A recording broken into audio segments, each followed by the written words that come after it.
제4화 신약 성경 믿을 만한가? 학습 목표 신약 성경의 신빙성을 살펴봄으로써 성경의 권위에 대해 확신할 수 있다. 이 과를 공부하기 전에 신약 성경을 대충 훑어보라. 그 기원과 27권의 책이 어떻게 한 권으로 모아졌는지 생각해 본 적이 있는가? 신약 성경의 첫 권이 AD 50년 이후에 쓰였을 것이라는 학계의 정설에 따르면 교회는 예수님의 승천 후 처음 20년 동안은 신약 성경을 갖고 있지 않았을 것이다. 그 대신 초대 그리스도인들은 구약 성경과 예수님의 제자들이 현장에서 목격한 이야기에 의존했다. 기독교는 예수님의 설교로 시작되었지만 그분을 따랐던 제자들의 신실한 증거를 통해 구전으로 퍼졌다. 결과적으로 구전 복음과 교회에 보낸 사도들의 글들이 신약 성경으로 보존되었다. 신약 성경은 바울의 글로 시작해서 한 권씩 생겨났다. 바울이 교회들을 세웠을 때 편지로 그들과 연락을 했다. 데살로니가 교인들에게 쓴 편지를 시작으로 바울은 줄을 때까지 교회의 성도들과 서신 왕래를 했다. 그의 편지들은 필사되고 수집되어 모든 그리스도인 공동체의 구성원들이 다 알게 될 때까지 교회들이 돌아가면서 읽었다. 시간이 지나면서 살아있는 목격자들의 수가 적어지자 그들의 이야기들을 보존하기 위해 복음서들이 기록되었다. 마가가 그의 복음서를 처음으로 기록했고 마태와 누가, 요한이 차례로 복음서를 기록했다. 바울의 편지들과 복음서들에 이어 다른 서신서들과 사도행전 그리고 요한계시록이 뒤이어 기록되었다. 교회는 1세기 말쯤에 신약 성경의 모든 책들을 소유하게 되었다. 그러나 신약 성경 27권의 책들은 초대교회 그리스도인들이 쓴 수많은 책들 중 지극히 일부일 뿐이다. 수많은 책들이 그리스도의 말씀과 가르침을 재해석하려고 시도했다. 200년 이상 교부들은 이런 많은 책들 중 어느 것을 성령의 인도와 영감으로 쓰인 책으로 여겨야 할지, 그리고 어느 책을 교회의 공적인 예배에서 읽도록 승인해야 할지 결정하지 못했다. 그리스도인들 안에 믿음과 행함이 하나가 되어야 할 필요성을 느낀 교부들은 점차적으로 예수님의 가르침과 일치되는 책과 그렇지 않은 것들을 구분하게 되었다. 그 후 권위가 인정되는 책의 목록이 성령의 영향으로 천천히 그리고 점진적으로 나타났으며 그리스도인들 대부분이 현재의 신약 성경을 구성하고 있는 27권의 책을 받아들이게 되었다. 1. 그리스도께서 사도들에게 주신 권위. 1. 그리스도는 성령께서 사도들을 위해 무엇을 하실 것이라고 말씀하셨는가? 네 가지를 적어보라. 진리의 성령이심으로 모든 진리 가운데로 인도하신다. 장래 일을 알리신다. 그리스도의 영광을 나타낸다. 그리스도의 것을 가지고 그것을 알리신다. 왜 사도들은 그 당시에 모든 진리를 알 수 없었을까? 사도들은 그리스도가 그들을 위해 하신 일을 완전히 이해하지 못했다. 사도들은 하나님이 왕국보다는 지상왕국의 눈으로 모든 것을 보았기 때문에 영적 진리에 둔감했다. 인간의 지혜로는 하나님의 일을 알 수 없기 때문이다. 오순절 성령이 오신 이후에 사도들은 어떻게 되었는가? 그들은 그리스도의 죽음과 부활을 증거했다. 이 그리스도는 사도들에게 어떤 권위를 부여하셨는가? 하나님께서 그리스도를 보내신 것 같이 그리스도께서 그들을 보내셨다. 그들은 예수님의 권위로 보내심을 받은 것이다. 3. 그리스도는 무엇을 근거로 자신을 증거할 사도들을 선택하셨는가? 예수님이 세례 요한의 세례를 받으실 때부터 그리스도와 함께 지냈던 사람 중 주님의 죽음과 부활을 증거할 사람을 선택하셨다. 4. 사도행전 9:3-6과 고린도전서 15:7-9에 의하면 바울은 어떤 점에서 사도로 적합했는가? 그는 하늘로부터 빛을 보았고 그리스도의 목소리를 들으며 직접 예수님을 만났다.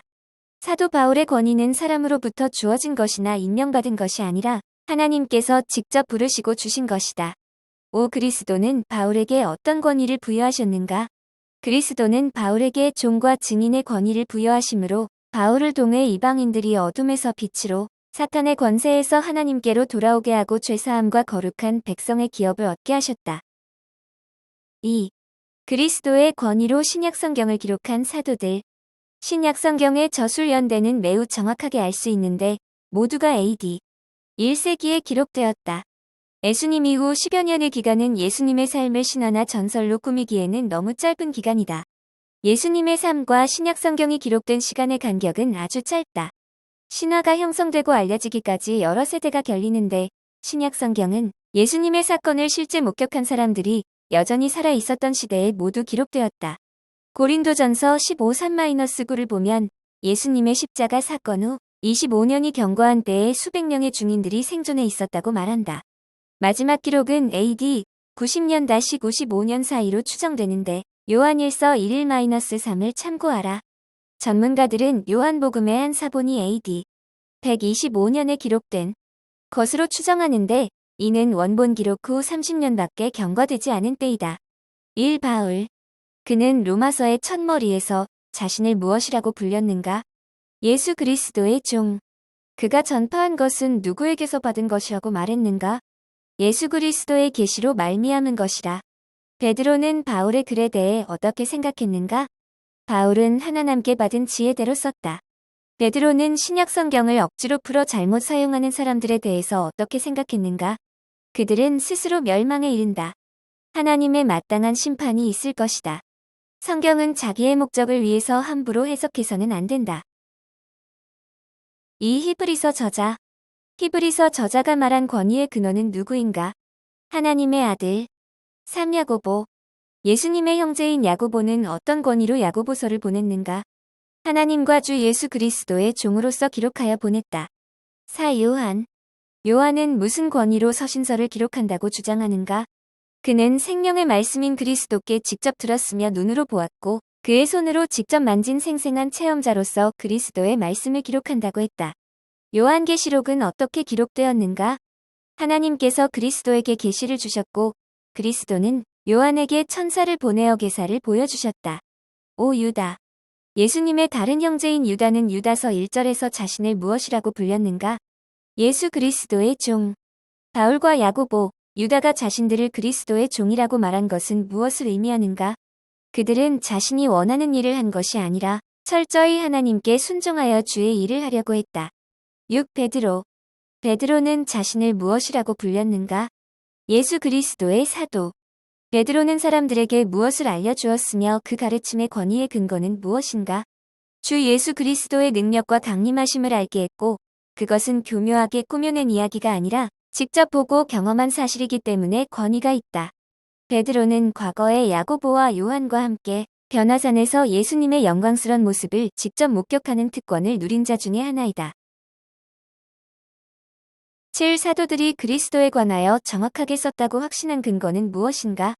하나님께서 깨달음의 빛을 그들의 마음에 비춰주셨기 때문이다.